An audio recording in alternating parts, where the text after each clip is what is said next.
안녕하세요. 저는 서울에 사는 30대 후반 여자입니다.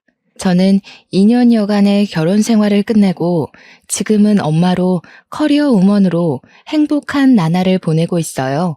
하지만 이렇게 되기까지 시행착오와 고충이 많았답니다. 제 짧은 결혼 생활을 들려드리는 것이 어떤 분들에게는 도움이 될 수 있을까 해서 이렇게 사연을 보내게 되었습니다. 요즘 젊은 사람들은 결혼 생각이 없다고들 하죠. 저도 그랬어요. 결혼 자체에 부정적이라기보다 결혼보다 이로써 자아 실현을 하고 싶은 마음이 컸죠. 한국은 OECD 국가 중 여성 임원 비율이 가장 낮다고 하잖아요. 저는 그냥 회사원으로 제 커리어를 끝내고 싶은 생각이 없었어요. 저는 대학생 때부터 회사에 들어가면 높은 자리로 올라가고 싶다는 야망을 품었습니다. 물론 현실은 녹록지 않았죠. 제 꿈이었던 광고업계에 들어갔지만 박봉인데다 매일매일 살인적인 스케줄로 다크서클만 늘어갔어요. 한 달에 야근하는 날이 15일 이상이었으니 말 다 했죠. 이래저래 치이다 보니 짧은 연애만 반복하다 30이 훌쩍 넘어 있었습니다. 저에게 다가오는 남자들은 저처럼 일 좋아하고 야망이 있는 남자들이었어요. 서로 일 욕심이 있고 관계 자체에 쏟는 시간이 적다 보니 자연스레 관계가 금방 헐거워지곤 했죠. 그래도 괜찮았습니다. 저한테는 목표가 있었으니까요. 그런데 30 중반이 되어가다 보니 친구들이 아기 낳은 것을 보니 조금 부럽긴 했어요. 저는 결혼할 생각은 없었어도 아기는 무척 좋아했거든요. 아기 옷만 보면 마음이 몽글몽글해져서 친구들의 아이에게 줄 옷이며 신발을 사곤 했습니다. 그렇게 이모 노릇을 톡톡히 하던 어느 날 소개팅 제안을 받게 되었어요. 제가 아이를 예뻐하는 걸 본 친구가 그러지 말고 괜찮은 남자가 있으니 한번 만나보라고 한 거였죠. 그렇게 못 이기는 척 만나본 남자는 지금까지 만났던 남자들과 달랐어요. 성격이 온화하고 차분하며 무슨 일에든 큰 욕심이 없는 무난한 사람이었죠. 전에는 그런 사람에게 매력을 느끼지 못했지만 저도 나이가 차고 혼자 있는 것에 지치다 보니 그의 편안함이 매력으로 느껴졌어요. 게다가 그는 제가 하는 일을 늘 응원해 줬습니다. 그렇게 저는 사귄 지 1년도 안 되어 그 남자와 결혼을 약속하게 됐습니다. 저도 아이를 갖고 싶은 마음이 있었기에 결혼을 할 거라면 미룰 필요가 없다고 생각했죠.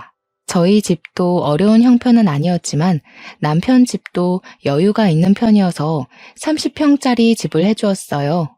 요즘 시대에 빚 없이 집 사서 결혼하는 사람은 얼마 없다면서 주변에서 다들 부러워했죠. 처음에는 행복했습니다. 서로 동갑내기다 보니 뭘 해도 소꿉장난하는 것처럼 재미있게 할 수 있었어요. 하지만 시간이 갈수록 가사분담 문제가 제 골치를 아프게 했습니다. 막내 아들로 귀하게 자란 남편은 집에서 손가락도 까딱 안 하는 걸 당연하게 여기며 살아온 사람이었죠. 그래도 결혼했으니 자기도 집안일을 하겠다고 말했지만 완전 수박 겉핥기 하듯 했습니다. 직장인들은 주말이면 청소며 빨래며 구석구석 할 일이 많잖아요. 하다못해 냉장고 정리도 해야 하고요. 그런데 남편은 집안일을 할 때 자기가 먼저 나서거나 주도적으로 하는 법이 절대 없었습니다. 말하기 전까지는 아무것도 안 하다가 보다 못한 제가 이것 좀 하라고 시키면 그것만 하고 소파로 가서 드러눕기 일쑤였죠. 오늘 우리 빨래도 해야 하고 화장실 청소도 해야 돼. 싱크대랑 가스레인지도 더러우니까 닦아야 하고 오늘은 누워있지만 말고 좀 적극적으로 해봐.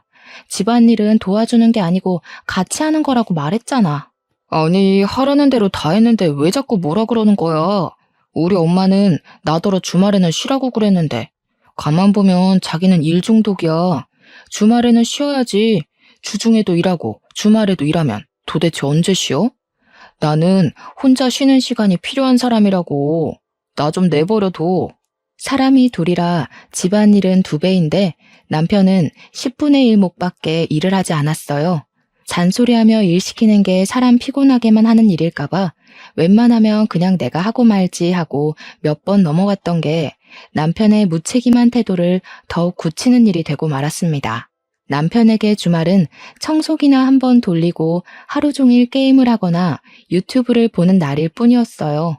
그러면서도 집안 행사가 있을 때면 자기가 집에서 얼마나 일을 많이 하는지 아느냐고 생색을 내곤 했습니다.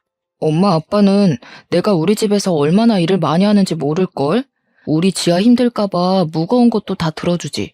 청소기 돌리는 건 이제 내 담당이야. 나는 완전 청소기랑 한 몸이라니까.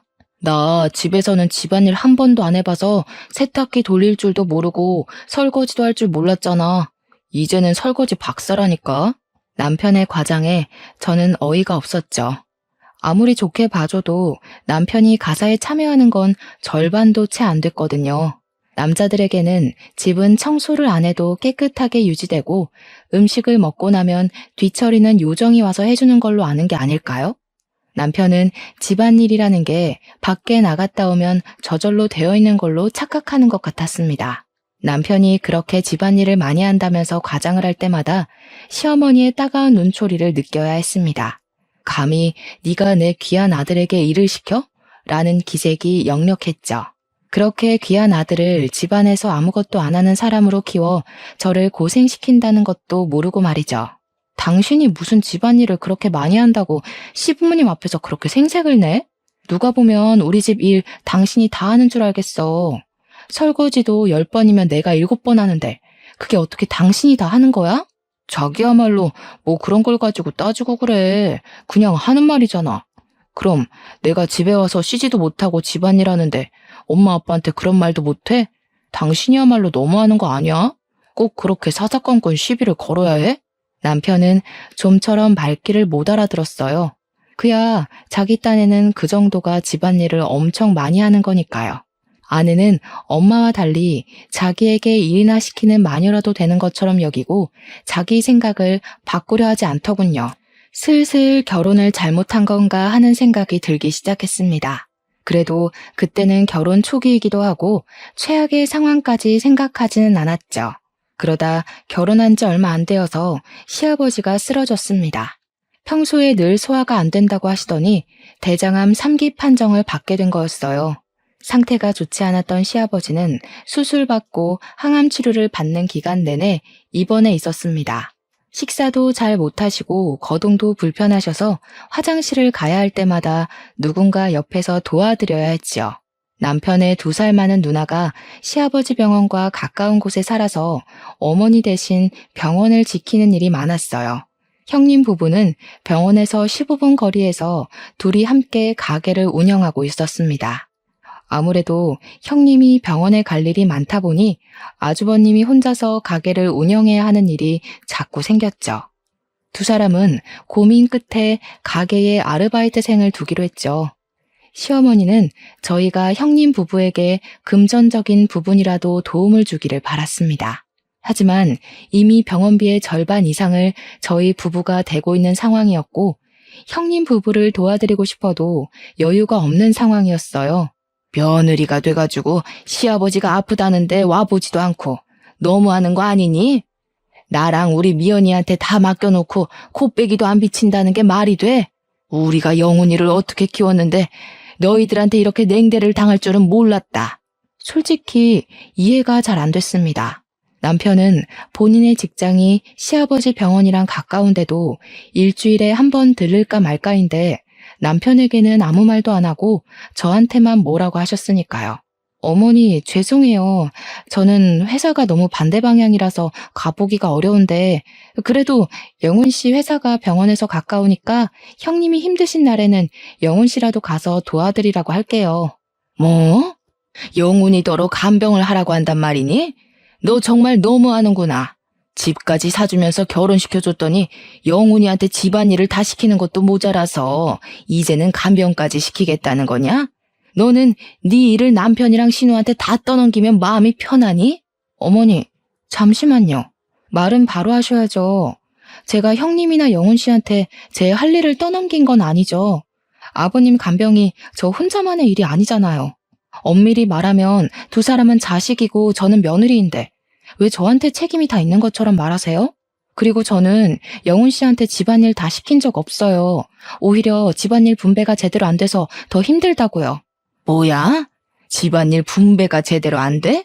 하여튼 요즘 애들 생각하는 거하고는 무섭다 무서워. 너는 그럼 집안일을 남편이랑 5대5로 자로재듯 딱 나눠서 해야 속이 시원하다는 거니? 여자가 돼가지고. 그리고 네 친아빠가 아니니까 시아버지 돌볼 책임이 아예 없다는 거야 뭐야? 어떻게 교육받으면 그런 말이 나와? 아이고 어머니, 그런 말이 아니잖아요. 어찌 됐든 일이든 뭐든 분배가 제대로 되어야 서로 만족할 수 있죠. 한 사람이 일방적으로 일하거나 경제적인 부담을 지면 당연히 불만이 생길 수밖에 없어요. 저도 제가 이런 말을 하게 될 줄 몰랐어요. 그런데 결혼하고 보니까 어머니 말대로 자로 재듯 나눠야 할지도 모른다는 생각이 드네요. 아이고, 맹랑하기 짝이 없구나. 그렇게 반반 나누는 게 좋으면 너도 네 형님이랑 나눠서 간병해야 하는 거 아니니? 그럼 집 살 때는 왜 우리 돈으로 샀어? 너 지금 살고 있는 그 집에 땡전 한 푼도 안 냈잖니? 그럼 우리 아들이 그에 대해 억울해야겠네. 안 그래? 집 사주신다고 해서 저희가 혼수 다 한 거잖아요. 제 명의로 된 집도 아닌데 제가 그 집 때문에 빚졌다고 생각해야 하나요? 저도 아버님 아프신 거 마음 아프게 생각해요. 하지만 현실적으로 일도 늦게 끝나고 병원도 회사에서 2시간 거리인데 어떡해요. 제가 하려던 말은 형님이 간병하는 걸 마치 제 일을 대신하는 것처럼 말씀하실 필요는 없다는 거예요. 미안한 마음이 있다가도 없어질 판이었죠. 남편에게는 간병하라는 말도 안 하시면서 저만 닥달하는 게 너무 억울했어요. 저희 부부가 병원비를 가장 많이 내고 있다는 건 말도 못 꺼냈죠. 그것까지 말했다가는 아픈 시아버지 두고 계산기나 두드리는 못된 요즘 것으로 못이 박혀버릴 것 같았어요. 너무 말이 안 되는 말로 똘똘 뭉쳐 있으니까 어느 것부터 반박해야 할지 알 수가 없었어요. 솔직히 제 입장에서는 할 말을 한 것뿐인데 시댁이 사준 집에 공짜로 살면서 도리는 다 하지 않는 나쁜 며느리가 된 것 같았습니다. 그래도 너무 딱딱하게 군 거 아닌가 싶어서 주말에 시간 날 때마다 시아버지에게 가보려고 노력했습니다. 친정 부모님한테는 몇 달에 한 번 갈까 말까였는데 말이죠. 문제는 남편이었습니다. 나 토요일에 아버님한테 갔다 와야 하니까 당신이 집안일 좀 해놓을 수 있지? 저번처럼 또 어머니한테 고자질하지 말고. 원래 같이 가야 하는데 당신이 일 있다고 못 가는 거니까 집안일은 제대로 해놔야 돼.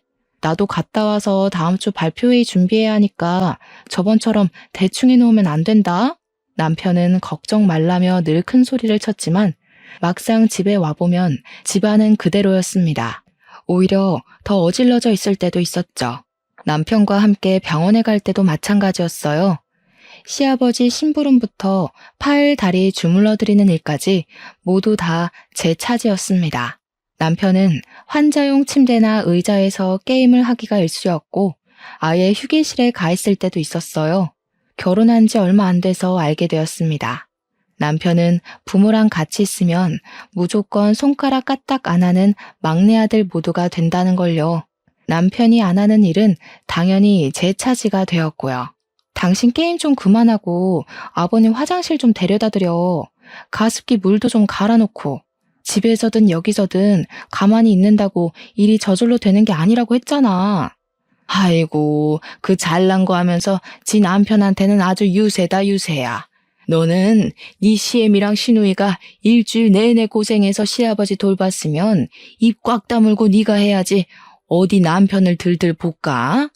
내 귀한 아들이 왜 저런 취급받으면서 살아야 하는지 알 수가 없네. 시어머니는 저에게 시아버지 간병을 못 시키는 게 못내 억울하셨나 봅니다. 하루는 저를 부르더니 다음 주 주말에 아주버님 생일이니 저에게 아주버님 생일상을 차리라는 거였습니다. 그걸 왜 제가 차려야 하냐고 묻자 시어머니가 저를 잡아먹을 듯이 째려보는 거 아니겠어요? 네 할 일을 우리 딸이 대신해 주는데 우리 딸이 간병하느라 바빠서 제 남편 생일상 봐주기 어려워 그렇다. 왜? 너한테 말한 게 뭐 잘못됐냐? 너는 이것도 하기 싫고 저것도 하기 싫으면 뭐하러 결혼했니? 자꾸 못된 며느리 취급을 받으니까 저도 헷갈릴 지경이었어요. 정말 내가 내 의무를 제대로 안 하는 걸까? 하지만 바로 2주 전에 시어머니 생일상을 차리느라 주말 내내 쉬지도 못하고 꽁지가 빠지게 일을 한 건 왜 쏙 빼먹는 걸까요? 혹시 집안 생일상 차리는 게 다 제 일인가요? 형님 아이들, 그러니까 시은이, 시연이 생일상도 제 몫이겠네요? 형님이랑 아주버님은 시간이 전혀 없고 제가 해야 할 간병을 도맡아하고 있으니까요. 이제야 말이 통하는구나. 당연히 네 일이지. 시키지 않아도 알아서 해야 될 걸 입 아프게 여러 번 말하게 하지 마라. 한 달 있으면 시은이 생일이니까 그것도 네가 준비하는 걸로 알고 있어라. 어이가 없어서 반박할 기운조차 없었어요. 남편에게 의논을 해봤지만 남편은 전혀 도움이 되질 않았습니다. 자기가 어머니랑 제 사이에서 할 수 있는 게 없으니 그냥 제가 알아서 하라는 거였죠. 결혼 전에는 그렇게 저만 생각해주고 결혼하면 제가 일에 집중할 수 있게 뭐든 해줄 것처럼 굴더니 그때 그 남자가 맞나 싶었습니다. 그러던 중 저는 제가 임신했다는 걸 알게 됐습니다. 임신 4개월이었어요. 결혼한 지 1년이 조금 안 되었을 때였죠. 그렇게 기다리던 임신이었건만, 그렇게 아이를 좋아했건만, 이미 지칠 대로 지쳐버린 저는 임신을 마냥 기뻐할 수가 없었어요. 슬픈 일이었죠. 그날 저는 남편에게 진지하게 다시 대화를 시도했습니다. 지금 시댁에서 나에게 하는 처사는 전혀 공평하지가 않고 아이를 낳으면 더 힘들어질까봐 진심으로 걱정이 된다고 말했습니다. 그래도 아기를 가졌다는 말에 남편은 기뻐하더군요. 남편은 미안하다면서 아빠 병 때문에 엄마가 너무 예민해져 있는 모양이니 조금만 견뎌보자고 말했습니다. 석연치는 않았지만 그래도 아기 소식에 기뻐하며 자기가 더 잘하겠다고 말하는 남편을 보니 그래도 마음이 좀 놓였어요. 무엇보다 형님 댁 생일상까지 차리라는 말은 없었던 일로 하겠다고 남편이 약속해 주었기 때문에 기분이 나아졌습니다. 아니, 그게 지아도 바쁘다니까 그렇지. 임신도 했잖아요. 누나가 그렇게 바쁘면 사람이라도 불러서 생일상 차리면 되지. 아, 잡혀 살긴 누가 잡혀 살아. 그러니까 우리가 병원비 많이 내든. 아니라니까요, 글쎄. 애초에 남편이 시어머니를 이길 수 없다는 걸 그때 알았어야 했는지도 모르겠습니다. 임신을 해도 별로 달라지는 건 없었어요. 시어머니는 몸 조심하라는 말 한마디 없이 주말만 되면 어떻게든 저를 불러내어 일을 시킬지 그런 궁리에만 빠져 있었습니다. 그리고 주말에도 제대로 일을 안 할 거면 주중에 퇴근 후 1시간 거리에 있는 시댁에 가서 자기 대신 집안일을 하라고 시키기까지 했어요. 어머니, 제가 퇴근 후에 거기를 어떻게 갔다 와요? 홀몸도 아닌데. 안 그래도 회사에서 일 많아서 힘든데 그렇게 못해요. 저희가 그래도 주말에 번갈아 가면서라도 오잖아요. 여기서 더 하라는 건 정말 무리예요. 네가 주말에 와서 하는 일이 뭐가 있니? 그렇다고 네가 무슨 억만금을 벌어? 무슨 대단한 일을 한다고 그렇게 유세야? 그러니까 주말에 잠깐 코빼기 비추는 거 빼고는 아무것도 안 하시겠다? 임신까지 했으니 이제 아주 기고만장이겠구만. 누구는 임신 안 해본 줄 알아? 이런 식의 실랑이가 끝도 없이 벌어졌어요. 시아버지 간병을 안 하니 뭐라도 하라면서 떼를 쓰는 격이었죠. 이래서야 아이 낳아서 키울 수 있으려나 걱정하고 있을 때 남편이 자기가 육아휴직 쓰겠다는 말을 꺼냈습니다. 저는 제가 맡고 있는 프로젝트가 있어서 도저히 육아휴직을 길게 쓸 수 있는 상황이 아니었어요. 남편 직장은 비교적 안정적이었고 저보다는 육아휴직을 쓸 수 있는 상황이라고 생각했기 때문에 그래도 다행이라고 생각했어요. 남편에게 여유가 생기면 시어머니와의 트러블도 좀 나아지리라 생각했거든요. 하지만 그건 제 착각이었습니다. 결혼 전 남편은 육아휴직 쓰는 게 자기 꿈이라고 노래를 불렀죠. 그런데 남편이 엉뚱한 소리를 꺼내는 게 아니겠어요? 지어요. 나 말이야. 지금 이 회사에서는 아무래도 비전이 없는 것 같아. 이대로 가다가는 나만 뒤떨어질 것 같은데. 아무래도 나 따로 자격증을 준비하는 게 맞는 것 같아. 그래서 말인데 공인중개사 자격을 딸까 하는데 마침 육아휴직도 받을 수 있고. 육아휴직 기간에 공부를 어떻게 해? 당신은 육아가 무슨 애들 장난인 줄 알아? 공부하면서 널널하게 애 볼 수 있는 거면 뭐하러 휴직까지 해가면서 애를 보겠어. 당신은 육아만 잘해도 다행이니까 괜한 소리 하지 마. 그래서 말인데 애 낳으면 엄마더러 봐달라고 하면 어떨까? 솔직히 나 혼자서 애 볼 수 있을 것 같지도 않고 그러는 게 좋을 것 같은데. 그게 무슨 말 같지도 않은 소리야? 육아휴직을 쓰는데 애를 시어머니한테 봐달라고 한다니. 당신 정신 나갔어? 절대 안 돼. 안 그래도 일 많다고 나한테 투덜대는데 애까지 보게 하면 도대체 무슨 소리를 들을 줄 알고 어떻게 육아휴직을 쓰고 애를 남한테 보게 하겠다는 생각을 할 수가 있어? 나 지금 좀 무서우려고 그래. 쥐어야 제발. 나 진짜 이번에 공부해야 돼. 안 그러면 직장에서 도태되고 쪽이란 쪽은 다 당할 것 같단 말이야. 나 한 번만 봐주라. 제발. 자격증만 따면 내가 진짜 너 고생 안 시킬게. 우리 엄마 애 보는 거 가지고 싫어할 뿐 아니야. 지금 좀 역정이 나셔서 그렇지 시은이 때도 엄마가 다 봐줬잖아. 저는 남편의 간곡한 부탁에 결국 넘어갔습니다. 시아버지도 많이 나아졌으니까 그렇게 크게 부담될 일도 아닐 거라는 생각이었죠. 저는 어느덧 임신 7개월이 되어 있었고 몸이 점점 힘들어지고 있었어요. 여전히 가사에 책임감을 보이지 않는 남편에게 일 좀 하라고 잔소리를 했더니 다음날 시어머니가 집에 와 있는 게 아니겠어요. 어머니, 말도 없이 이 밤에 웬일이세요? 이 짐은 다 뭐고? 몰라서 묻는 거냐? 네가 집안일 안 한다고 영훈이한테 그렇게 닥달을 했다면서. 내 그럴 줄 알았지. 시댁 무서운 줄 모르고 남의 집 귀한 아들한테 집안일 안 한다고 타박을 해? 영훈이가 뭘 할 줄 아니? 오죽 그랬으면 영훈이가 나한테 도와달라고 그랬겠어? 여보, 이게 지금 무슨 소리야? 나 이제 몸이 조금 힘드니까 조금만 더 신경 써달라고 했지. 내가 무슨 바가지를 긁어. 그리고 그렇다고 어머니를 불러들이는 게 어디 있어?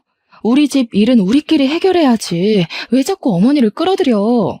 아니, 그게 아니고 내가 불러들였다기보다는 그냥 얘기하다 보니까 말한 것뿐이야. 근데 어차피 자기 애 낳으면 엄마한테 봐달라고 부탁드릴 생각이었잖아. 내가 지금 감당이 안 돼서 그러니까 조금 일찍 봐달라고. 문제될 거 없잖아, 응? 이게 무슨 날벼락인가요? 시어머니한테 아이를 맡기더라도 아이 낳으면 직장 가 있는 동안 잠깐만 봐달라고 할 생각이었지. 아이 낳기도 전부터 우리 집에 와 계시게 할 생각일 줄 누가 알았겠어요? 당신, 정말 이게 맞는 선택이야? 지금 이 상황에서 꼭 공부를 다시 해야 해? 애 하나 키우는 게 얼마나 큰일인데 하필이면 이때. 내가 어머니 때문에 힘들어하는 거 알면서 어떻게 이래? 이건 나더러 애 키우면서 시집살이까지 하라는 소리밖에 안 되잖아. 자기는 무슨 말을 그렇게 해? 내가 지금 놔두자고 하는 일이야? 이렇게 해서 내가 잘 돼야 아기도 잘 키울 거 아니야. 앞날도 깜깜하고 애도 태어나는데. 그럼 내가 어떻게 가만히 있어? 엄마가 와서 도와주시면 좀 어때서? 엄마가 남이야? 아빠 간병 들 때도 너희 아빠니 뭐니 그러더니 꼭 그렇게 편을 갈라야 해? 이렇게까지 이해심 없는 여자인 줄 몰랐어. 방귀 낀 놈이 성낸다더니 자기가 역정을 내는 게 아니겠어요? 남편은 저에게 따지고 있지 시어머니는 팔짱을 끼고 저를 째려보지. 저는 말 그대로 수세에 몰렸습니다. 앞날이 캄캄했습니다. 결국 그날부터 제 눈물겨운 시집살이가 시작됐죠. 아이고 집안꼴하고는 여태 제 남편 아침밥 한 번 안 차려준 꼴이 훤하구만. 우리 아들도 부처가 따로 없어. 저렇게 게을러 빠진 애랑 살면서 지 엄마한테는 밥 얻어먹는다고 거짓말까지 하고 저렇게 착해 빠져가지고 어떡할꼬. 그러니 저런 독한 옆에 애한테 잡혀 살지. 어머니, 저도 우유 한 잔 못 마시고 나가는데 일도 제가 더 늦게 끝나고요. 왜 저한테만 아침밥 차리라고 하세요? 아침밥이 그렇게 중요하면 필요한 사람이 차려 먹으면 되죠. 아직도 뚫린 입이라고 할 말이 남았나 보구나. 내가 여태까지 말 안 한 건 그래도 젊은 사람들을 존중해 주려고 그런 거였다. 그런데 와서 보니까 도저히 그냥 내버려둘 수가 없구나. 너는 내가 아주 예의라는 걸 제대로 가르쳐야지 안 되겠어. 집안일도 제대로 안 하면서 어디 시애미한테 눈 똑바로 뜨고 따박따박 말대꾸를 해? 네 애미가 그렇게 가르치디? 시어머니는 임신 8개월이 다 된 저에게 집안일을 가르친다면서 사사건건 참견하고 못살게 굴기 시작했어요. 임신했다고 손가락 까딱 안 하려는 생각이거든. 꿈 깨라 이거야. 우리 때는 임신 직전까지 밭일하고 증조 할아버지 밥상까지 봐드렸다고. 너희들이 지금 하는 일이 그게 뭐 힘든 일인 줄 아니? 이 옷 개놓은 거. 이거 좀 봐라. 이런 거 하나 못하면서 무슨 말이 많아? 여기 바닥 더러운 거 보이지? 얼른 다시 닦아라. 하소연할 때가 마땅치 않았던 저는 제 친구에게 제 상황을 말했어요. 그랬더니 친구는 지금이 무슨 조선시대냐면서 저 대신 화를 내주었습니다. 지금 당장 그 집에서 나오라면서요. 하지만 그 집에서 당장 나온다고 답이 나오는 게 아니었기 때문에 저는 꾸역꾸역 버티고 있었어요. 임신한 몸으로 시어머니한테 구박당하고 사는 걸 엄마 아빠가 알면 얼마나 슬퍼할지 알았기 때문에 친정으로 가는 건 정말이지 피하고 싶었거든요. 몸은 점점 힘들어지는데 시어머니는 여전히 저를 부려먹지 못해 안달이었죠. 임신한 저에게 파스 사오라, 쓰레기 내다 버려라, 심부름 시키는 건 물론이고 아들 먹여야 한다면서 사골국까지 끓이게 했습니다. 제가 먹는 것도 아니고 영우 씨 먹을 사골국을 끓이라는 건가요? 임신한 저한테 집안일 시키는 것까지 모자라서 사골국까지 끓이라고요? 일을 시켜도 미꾸라지처럼 빠져나갈 궁리만 하면서 누가 들으면 네가 집안일을 다 아는 줄 알겠다. 네 남편 먹을 사골국 끓이라는 게 그렇게 억울해? 사골국 끓이면 다 같이 먹지 영훈이만 먹을까 봐? 생각하는 게 어쩜 저렇게 못됐을꼬. 저러니 우리 아들이 죽어나지. 얼마 뒤 시어머니가 그때까지 요양원에 있던 시아버지를 저희 집으로 데리고 들어왔습니다. 저는 더 이상 말할 힘도 없었지만 그래도 제 허락 없이 시어머니에 이어 시아버지까지 데리고 들어온 것에 대해 남편에게 따졌습니다. 그랬더니 남편이 한다는 말이 어차피 자기 집인데 무슨 상관이냐는 거였어요. 집 명의가 자기 앞으로 되어 있으니 자기 마음대로 해도 된다는 말이었죠. 기가 막히고 코가 막힐 노릇이었습니다. 시어머니는 저에게 시아버지 밥상을 제대로 차리라면서 또 사람을 들들 볶기 시작했고요. 아픈 사람한테는 음식 잘해 먹이는 것만큼 좋은 게 없어. 임신했다고 손 놓고 있을 생각하지 말라 그랬지? 며느리가 됐으면 시아버지 몸에 좋다는 게 뭔지 알아서 착착해서 갖다 바쳐야지. 자기 남편 친구와 소개팅을 해보라며 등 떠밀었던 친구 서연이는 제 얘기를 듣고 미안해서 어쩔 줄을 몰라 했어요. 지아야, 너 진짜 괜찮은 거야? 누가 옆에서 수발 들어줘도 모자랄 판에 시아버지 수발까지 들라고 했다니 그 집 식구들 진짜 정신 나간 거 아니야? 영훈 씨 사람 좋게 봤는데 널 그렇게 만들고 본인은 육아휴직한다고 좋아하다니 진짜 이럴 줄은 몰랐어. 어떡하니 지아야? 우리 시댁도 좋기만 한 건 아니지만 그래도 그건 진짜 아닌 것 같아. 서연이 네가 이럴 줄 알았겠니? 네 탓 아니니까 너무 신경 쓰지 마. 나도 이제는 어떻게 해야 할지 모르겠어.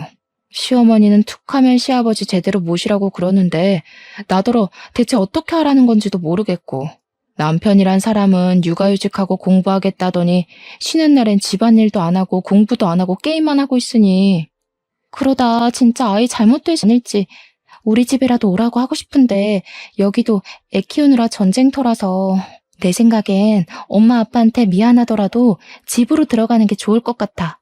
지금은 그 방법밖에 없어. 아무리 생각해도 그 집에서 애 낳고 사는 건 답이 아닌 것 같아. 임신한 사람한테 집안일을 시키고 아픈 시아버지 수발까지 들라니. 정말 그럴까? 정말 여기서 나가는 것밖에는 방법이 없는 걸까? 내가 결혼하라고 등 떠밀어 놓고 이렇게 말하기가 나도 정말 미안하기도 하고 황당하기도 하고 그런데 지아야, 너 똑똑한 애잖아. 이제는 정신 바짝 차려야 할 것 같아. 임신해서 두렵고 막막할 거라는 건 아는데 콩이를 진짜 생각한다면 어떻게 하는 게 맞는 건지 생각해보는 게 좋을 것 같아.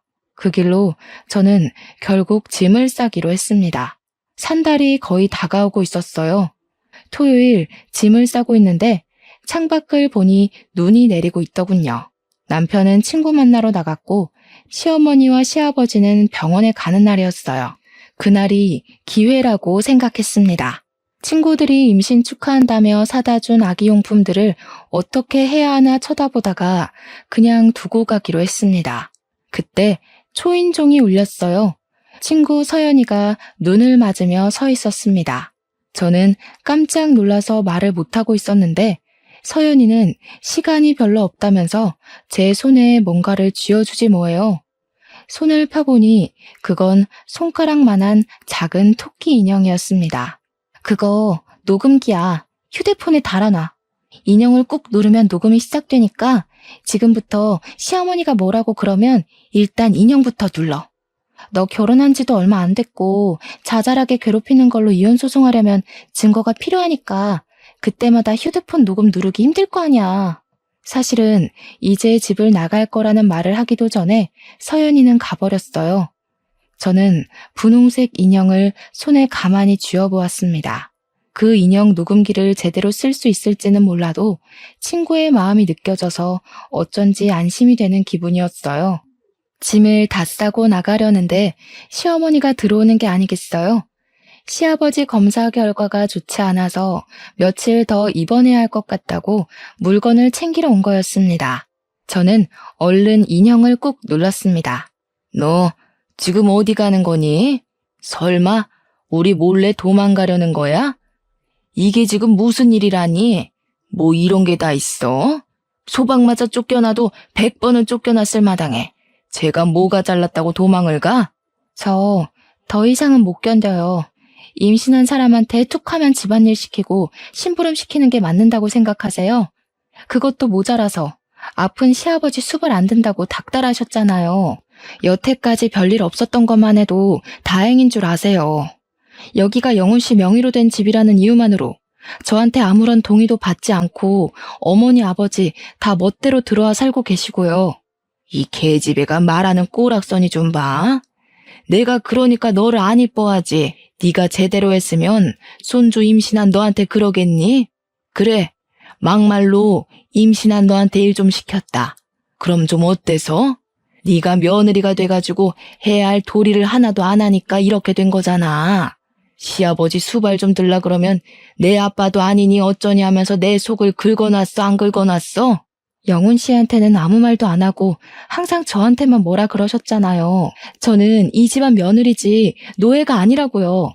그렇게 일할 사람이 필요하면 며느리 말고 가사 도우미, 간병인을 고용하세요. 저는 남편 대신 집안일하고 시아버지 수발 들고 시누이 가족 생일상까지 차리는 노예가 아니에요.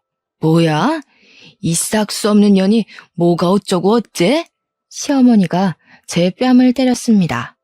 임신한 사람을 괴롭히는 것도 모자라서 때리기까지 하세요? 왜? 맞으니까 억울하냐? 임신한 몸으로 일하는 게 억울해? 우리 때는 네가 당한 거에 10배도 더했어. 그거 일 좀 했다고 집으로 쪼르르 가버리면 네 부모가 퍽이나 좋아하겠다. 하긴 너를 그따위로 키워놓은 작자들이니 그 인간들도 뻔하지. 어디 네 잘난 주둥이에 네 부모도 넘어가나 보자. 시댁 허락받고 아기 낳을 때까지 친정에 있기로 했다는 제 말에 엄마는 별말 없이 저를 맞아줬습니다. 아빠는 제가 왔다는 소식을 듣고 커다란 멜론을 사들고 헐레벌떡 돌아오셨고요. 오랜만에 엄마가 해준 따뜻한 밥을 먹고 아빠의 사랑을 받으며 편안함을 맛봤죠. 두 분은 얼굴이 왜 이렇게 까칠하냐고 걱정하시면서도 캐묻지는 않으셨어요. 엄마 아빠와 따뜻한 시간을 보낸 뒤 저는 혼자 아빠 서재로 들어갔습니다. 인형의 등에 있는 지퍼를 내려보니 USB 형태의 녹음기가 나왔어요. 인형을 누르면 겉에 있는 버튼이 눌려서 녹음이 되는 거였죠. USB를 컴퓨터에 꽂고 아까 그 집에서 나오기 전에 녹음했던 녹음본을 눌렀습니다. 평화로운 친정집의 아빠 서재에서 울려 퍼지는 시어머니 앙칼진 목소리를 듣자니 제 처지가 다시금 실감이 나더군요. 조금 있으면 아기가 태어날 텐데 이혼을 해도 되는 건지 괴로운 마음이었어요. 그때 아빠 목소리가 들려왔습니다. 치아야, 이게 다 무슨 소리냐? 이거 네 시어머니 목소리 아니니? 지금 네 시어머니가 너한테 이렇게 말한 거야? 임신한 애한테 이게 대체 무슨 소리라니? 이거 처음 있는 일도 아닌 것 같은데. 여태 왜 말 안 했어? 이래서 집에 온 거구나? 아이고, 아빠는 그것도 모르고. 지아야, 너 괜찮은 거야? 아빠, 이게 그러니까 나는 정말 괜찮은데 콩이 때문에 어떻게 해야 할지 모르겠어요. 그 집에서 내가 콩이 낳고 잘 살 수 있을지 이럴 줄 모르고 결혼했나 싶고 콩이한테 너무 미안해요. 엄마 아빠한테 이런 모습 보이게 된 것도 죄송하고 제가 원하던 삶은 이런 게 아니었는데 그냥 열심히 산 것뿐인데. 지아야, 울지 마. 너 잘못한 거 하나도 없어. 울기는 왜 울어? 사람이 실수를 할 수도 있는 거지. 그렇다고 곧 애 낳을 사람이 그렇게 속을 썩이면 어떡해? 엄마 아빠한테 얼른 말하고 도움을 받았어야지. 아이고, 아니다. 아빠도 잘못 생각했어. 나는 네가 워낙 야무지니까 시댁에서도 어련히 알아서 잘하리라고 안심하고 있었지 뭐야. 아빠, 실망시켜드려서 죄송해요. 잘 사는 모습 보여드리고 싶었는데 예쁜 손주 낳아서 행복하게 해드리고 싶었는데. 이 녀석아, 우리는 네가 있는 것만으로도 행복해. 네가 네 꿈을 향해 열심히 나아가는 게 얼마나 자랑스러웠다고. 이훈 그거 까짓 거 별거 아니야. 아빠 친구 세용이 알지? 걔 딸이 이혼 전문 변호사인데 들어보니까 별별 더러운 꼴이 다 있더라고. 이혼을 쉽게 하는 건 아니지만 아니다 싶으면 빨리 하는 것도 답이야. 아빠가 잘 알아봐 줄 테니까 걱정하지 말고. 아빠 얘기를 들은 엄마는 자고 있는 저한테 와서 한참을 머리를 쓰다듬으셨어요. 저는 잠에서 깼지만 눈물이 나는 게 들킬까봐 가만히 있었죠. 엄마도 저도 조용히 울었습니다. 콩이는 무사히 세상에 나왔습니다. 시어머니의 핍박이 없는 곳에서 마음이 편하게 산후조리까지 했고요. 산후조리가 끝날 무렵 이혼 전문 변호사라는 아빠 친구의 딸을 만났습니다. 제 친구 서연이도 제 아이를 안고 찾아왔어요. 전 토끼 인형 녹음기가 큰 도움이 됐고 앞으로도 도움이 될 거라고 서연이에게 말해줬죠. 서연이는 제 손을 꼭 잡아줬습니다. 그리고 저는 남편과 시부모까지 기다리고 있는 집으로 돌아갔습니다. 마음은 전쟁터에 나가는 장군의 심정이나 마찬가지였어요. 저에겐 든든한 지원군이 있었고 지켜야 할 아이도 있었죠. 제가 들어가자 시어머니는 호통부터 쳤습니다. 저는 토끼 인형을 꼭 쥐고 있었죠. 아니, 이 인연이 미쳤나? 여기가 네 마음대로 드나드는 복덕방이라도 되는 줄 알아?